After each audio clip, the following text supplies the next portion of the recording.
하나님의 은혜가 여러분들과 함께 하시기를 주님의 이름으로 축원합니다.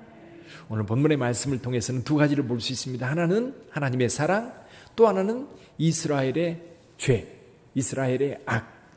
그래서 하나님께서 이스라엘 백성들에게 베푸신 은혜가 뭔가를 먼저 한번 살펴보지요. 2절 3절입니다. 2절 3절 다시 한번 읽어봅니다. 가서 예루살렘의 귀에 외칠지니라 여호와께서 이와 같이 말씀하시기를 내가 너를 위하여 내 청년의 때의 인애와 내 신혼 때의 사랑을 기억하노니 곧 씨 뿌리지 못하는 땅 그 광야에서 나를 따랐음이니라. 이스라엘은 여호와를 위한 성물 곧 그의 소산 중 첫 열매이니 그를 삼키는 자면 모두 벌을 받아 재앙이 그들에게 닥치리라. 여호와의 말씀이니라. 아멘. 여기 내 청년의 때, 언제를 가리키는 걸까요? 내 청년의 때, 출애굽 사건을 가리킵니다. 출애굽 사건이 있을 때 광야를 지납니다. 그 광야가 어떤 땅이었느냐 하면 여기 씨 뿌리지 못하는 땅, 그 광야, 그 황량한 땅. 나중에는 그 땅에 대하여 여기 6절에 보면 그 광야 곧 사막과 구덩이 땅, 건조하고 사막에 그늘진 땅, 사람이 그곳으로 다니지 아니하며 그곳에 사람이 거주하지 아니하는 땅, 그 땅을 지날 때 이스라엘 백성들은 하나님께로부터 사랑을 받았어요. 여기 보니까 하나님의 인애와 내 신혼 때의 사랑을 그들에게 베풀었다 그랬습니다. 그때에 이스라엘 백성들은 하나님을 따랐습니다. 물론 그때에도 불평 원망이 있었지만 그래도 이스라엘 백성들은 모세를 중심으로 해서 광야를 지날 때 여호와 하나님을 따라서 그 거친 광야를 지나 지금 여기 가나안 땅, 정말 젖과 꿀이 흐르는 땅까지 왔습니다. 자, 그 거친 땅을 지날 때 하나님의 사랑을 받았고, 그리고 이스라엘 백성들도 하나님의 말씀에 순종하며 그 길을 따라서 어디까지 왔어요? 가나안, 그 거룩한 땅, 그 풍요한 땅, 젖과 꿀이 흐르는 땅까지 와서 하나님의 복을 누리게 되었던 겁니다. 근데 문제는 지금 이 순간에 이스라엘 백성들은 하나님을 멀리하고 있어요. 그렇게 사랑해 주었고, 그렇게 인도해 주었고, 그렇게 축복해 주었고, 그 거룩한 땅으로 인도해 주신 그 하나님을 멀리하고 있어요. 그래서 오늘 본문의 말씀에서는요, 이스라엘 백성들의 악 또는 이스라엘 백성들의 죄 두 가지입니다. 두 가지. 하나는 뭐냐면 하나님을 떠났다는 거예요. 하나님을 떠난 죄. 우리 5절 먼저 한번 읽어보죠. 5절 시작. 나 여호와가 이와 같이 말하노라. 너희 조상들이 내게서 무슨 불의함을 보았기에 나를 멀리하고 가서 헛된 것을 따라 헛되이 행하였느냐. 여기서 하나님 앞에서 무슨 불의함을 받기에 나를 떠났느냐라는 겁니다. 하나님은 언제나 이스라엘 백성들에게 의롭게 행하였고 그들을 축복해 주었어요. 근데 이스라엘 백성들은 떠나는 거예요. 하나님을 떠납니다. 이 하나님을 떠난다는 얘기가요, 13절에도 나와요. 13절에 보면 이렇게 나옵니다. 내 백성이 두 가지 악을 행하였나니 곧 그들이 생수의 근원되는 나를 버린 것과 생수의 근원이 된 나를 버렸다. 그리고 여기 19절에도 보면요, 내 악이 너를 징계하겠고 내 반역이 너를 책망할 것이라. 그런즉 내 하나님 여호와를 버림과 내 속에 나를 경외함이 없는 것이 악이다. 그러니까 우리가 살아가면서요, 제일 큰 죄요, 제일 큰 악이 뭐냐면 하나님 떠나는 겁니다. 하나님을 떠나는 거예요. 근데 여기 13절에서 뭐라고 말씀하고 있는 거 하면 생수의 근원이라는 말을 쓰고 있어요. 생수의 근원. 이스라엘은요, 물이 생명보다 귀합니다. 그래서 이 성경에 물이 나오면 물은 거의 하나님의 은혜를 가리켜요. 하나님의 은혜. 그럼 이제 물이 여러 종류가 있지요. 이스라엘 백성들에게 굉장히 중요한 물 근원 가운데 한 가지가 이슬입니다. 이슬. 근데 겨울에는 우기철이 비가 오는데 여름에는 비가 오지 않아요. 한 4월, 5월쯤 되면, 우리가 성지순례 갔을 때 3월 초에 갔거든요. 그때는 꽃이 만발합니다. 그래서 조금 지나면 4월쯤 되면 동풍이 불기 시작한다고 그래요. 사우디아라비아 지역에서 부는 동풍이 불어오면 이 가뭄이요, 한 달 정도 계속되면 모든 식물들이 거의 바짝 마른다고 그래요. 그럼 그 이후로 이제 건기가 시작되는 겁니다. 뜨거운 여름이 시작되는 거죠. 이때에 식물들이 그래도 여전히 자라거든요. 이유가 뭐냐면 밤낮의 기온 차이로 생기는 이슬입니다. 이슬. 아침에 나가보면요, 촉촉해요. 땅이 촉촉하게 젖어 있어요. 근데 이슬은 이게 내려서 생명에 어떤 조금의 영향을 주지만 해가 떠오르면 금방 말라버려요. 또 한 가지는 비예요. 비는 이 계절적으로 내려요. 여름에는 오지 않고 겨울에만 비 와요. 우리나라는 여름에 비가 많이 오지요. 요즘에 비가 참 많이 오는데 이 이스라엘 지역은 겨울에 비가 옵니다. 비는 계절적으로만 와요. 올 때 풍성하게 오기도 합니다. 그런데 안 올 때는 또 아예 안 와요.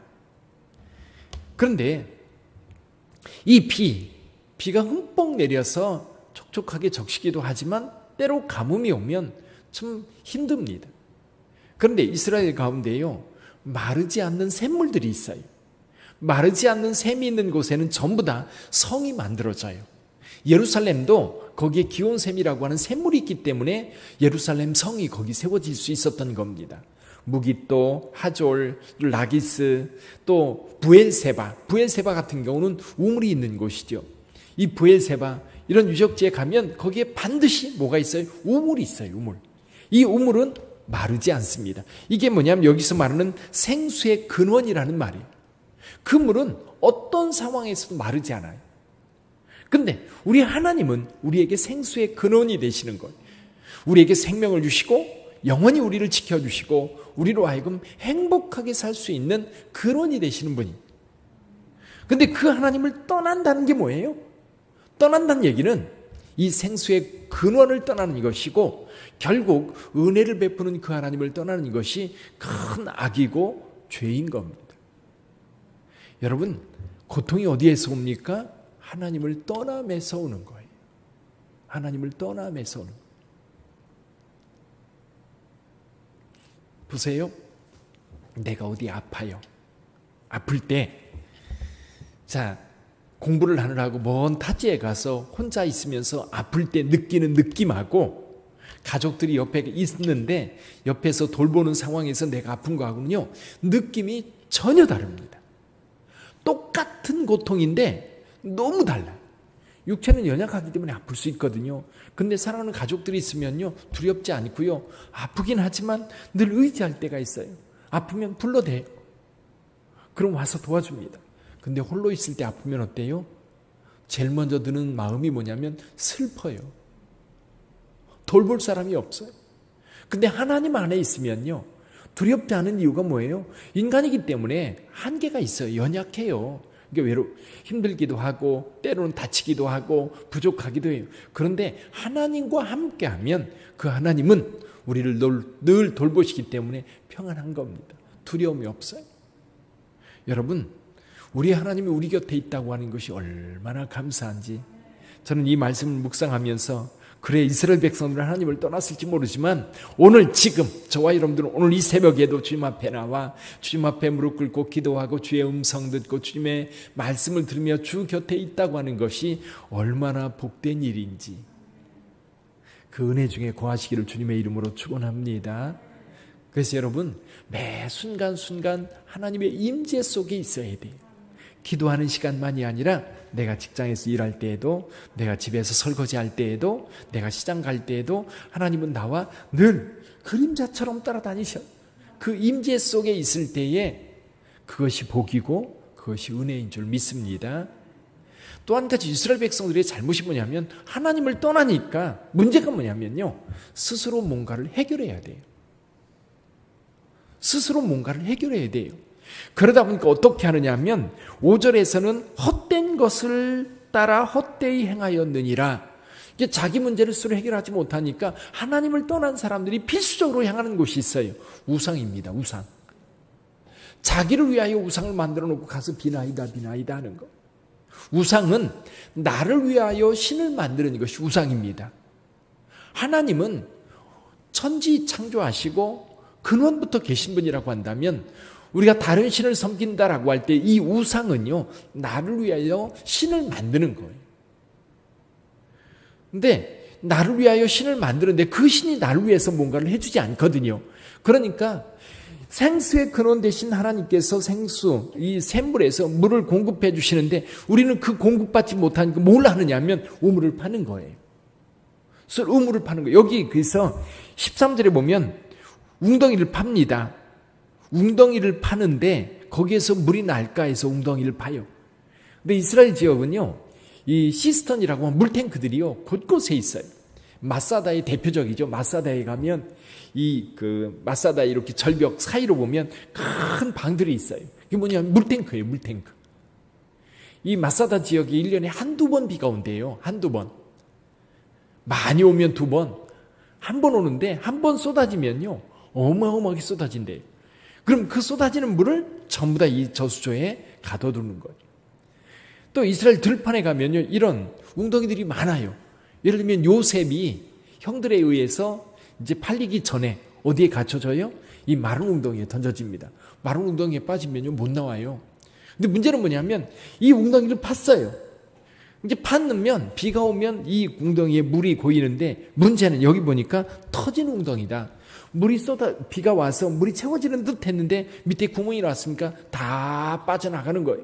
그러니까 이 하나님을 떠나서는 생명을 유지하며 살아갈 수가 없는 거예요. 오늘날 저는 이 말씀 묵상하면 이런 생각이 들어요. 오늘날 우리 사회 경제적으로 우리나라가 좀 잘 살게 되었습니다. 웬만큼 살게 되었습니다. 그러니까 우리 스스로 뭔가 할 수 있다고 생각을 하고 하나님을 떠나요. 하나님을 외면해요. 하나님을 믿는 사람들을 무시해요. 근데 여러분 오늘날도 여전히 그 하나님의 역사는 저와 여러분들 가운데 함께하는 줄 믿습니다. 인간 스스로 살아가려고 웅덩이를 파지만 그 웅덩이는 터진 웅덩이에요. 물을 가둘 수가 없어요. 거기에서 생수를 공급받을 수가 없습니다. 오늘날도 여전히 우리 하나님께서 우리와 함께 하시며 우리의 길을 인도하시는 줄 믿습니다. 그러니까요 하나님을 떠나면 그때부터 고통인 거예요. 우리 어른들이 어렸을 때 하는 말씀이 있었어요. 집 떠나면 고생이다. 그래요. 이 말을 적용하고 싶어요. 하나님 떠나면 고생인 거예요. 여러분 자녀들에게 분명히 얘기하세요. 하나님 떠나면 너 고생이다. 하나님 떠나면 내가 스스로 해결하려고 하지만 힘겹다. 그리고 힘겹게 해도 터진 웅덩이 해결되지 않는다. 하나님을 의지하고 하나님과 함께하는 저와 여러분들이 되시기를 주님의 이름으로 축원합니다. 여기 그래서 여기 5절, 13절, 19절 이렇게 연결해 보면요. 두 가지 하나님을 떠나는 것, 스스로 뭔가를 해결하려고 하는 것, 이 두 가지가 이스라엘 백성들의 죄였고요. 오늘날도 많은 사람들이 이 상황에 처해 있습니다. 그러나 오늘 저와 여러분들은 예수를 믿는 믿음 안에서 오늘도 하나님과 동행하며 생수를 공급받으시고 하나님의 은혜 가운데 머물러 우리 하나님을 영화롭게 하는 거룩한 성도의 삶을 사시기를 주님의 이름으로 축복합니다. 기도하겠습니다.